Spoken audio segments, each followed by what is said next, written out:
अभी आपने देखा कि डी ब्रोगली द्रव तरंगों का जो तरंग दैर्घ्य है उसके निर्धारण करने के क्रम में उन्होंने इसका तरंग दैर्घ्य लैम्डा बराबर 1.227 बाई रूट वी का मान प्राप्त किए और इसमें उन्होंने 54 डिग्री विभवांतर पर 54 डिग्री वोल्टेज पर 54 वोल्ट जो विभवांतर है उस पर जब उन्होंने लैम्डा का मान प्राप्त किया तो उन्हें लगभग 0.166 नैनोमीटर प्राप्त हुआ। हालांकि डी ब्रोगली के द्वारा ये जो तरंग दैर्घ्य का निर्धारण है यह सैद्धांतिक रूप में किया गया, जिसका प्रायोगिक सत्यापन डेविसन जर्मर के द्वारा 1927 ईस्वी में प्रायोगिक तौर पर किया। डेविसन जर्मर डी ब्रोगली तरंग दैर्घ्य या फिर इनका जो संबंध है इसका सत्यापन कैसे किया प्रायोगिक तौर पर, तो इन डेविसन जर्मर का प्रयोग था, उन्होंने एक टंगस्टन का फिलामेंट को एक विद्युत वाहक बल के स्रोत से जोड़कर इसे कैथोड एक इलेक्ट्रॉन उत्सर्जक गन में स्थापित किया और जब इससे विद्युत धारा टंगस्टन के जो फिलामेंट है इससे विद्युत धारा प्रवाहित किया तो ये जो फिलामेंट है वह तप्त लाल हो उठा और इससे तापायनिक उत्सर्जन के द्वारा इलेक्ट्रॉन मुक्त हुई और इस इलेक्ट्रॉन को कैथोड एनोड से गुजारते हुए जब एक निकेल के प्लेट पर बम्बार्डिंग कराया गया तो इलेक्ट्रॉन का सभी दिशाओं में प्रकीर्णन हुआ।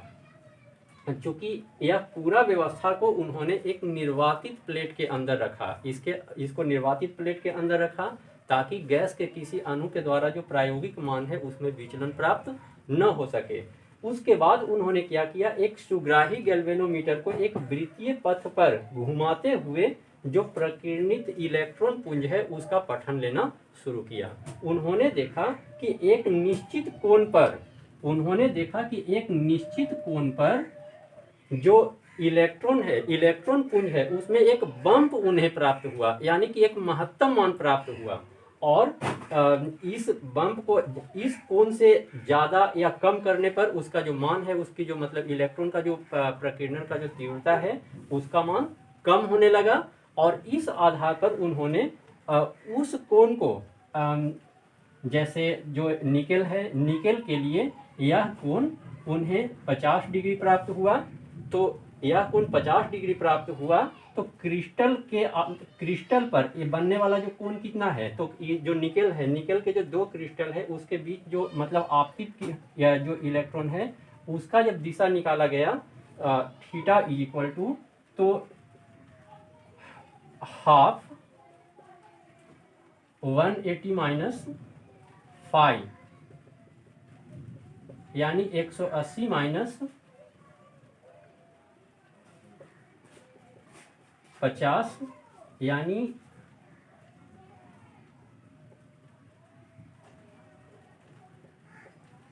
65 डिग्री थीटा का मान प्राप्त हुआ। थीटा का मान 65 डिग्री प्राप्त हुआ और चूंकि जब वोल्ट देखा गया तो विभवांतर का मान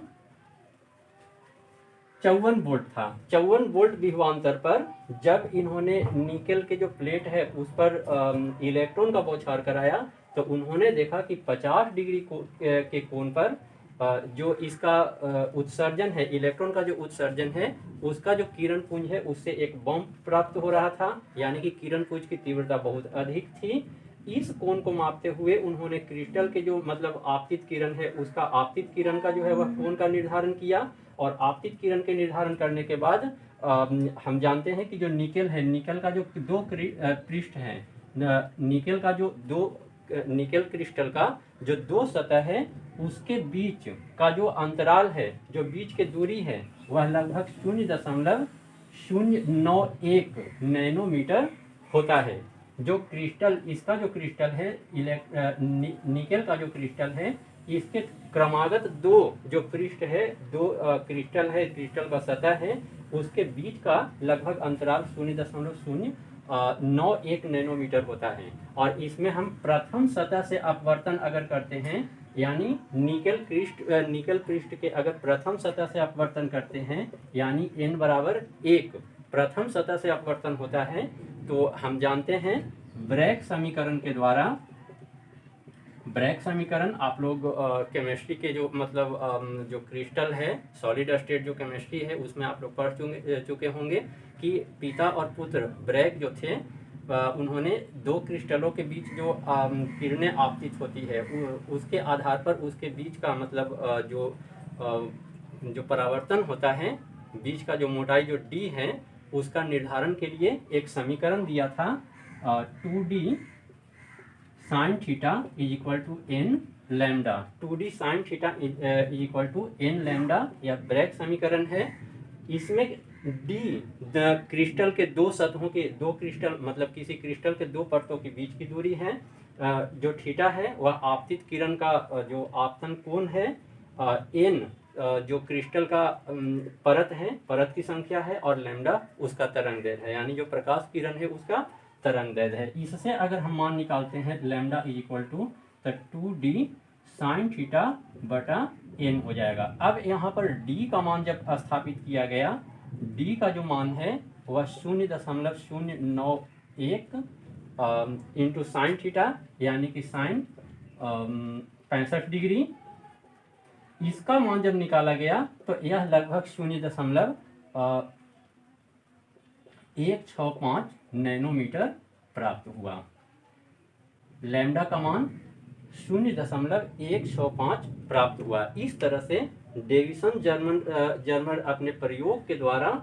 54 वोल्ट जो विभवांतर है, 54 वोल्ट विभवांतर पर इलेक्ट्रॉन को बम्प कराकर, इलेक्ट्रॉन का बम्बार्डिंग निकल प्लेट पर बम्बार्डिंग कराकर, इससे उन्होंने इसका जो तरंगदैर्घ्य है, तरंगदैर्घ्य का निर्धारण किया। उनका जो तरंगदैर्घ्य है 0.165 नैनोमीटर प्राप्त हुआ, जबकि डी ब्रोगली इलेक्ट्रॉन को 54 वोल्ट विभवांतर पर प्रवाहित करके अपने सिद्धांत के द्वारा लैम्डा का मान 0.166 नैनोमीटर प्राप्त किया। और इस तरह से डेविसन जर्मन ने डी ब्रोगली का जो सिद्धांत था उस सिद्धांत को प्रायोगिक तौर पर प्रमाणित किया।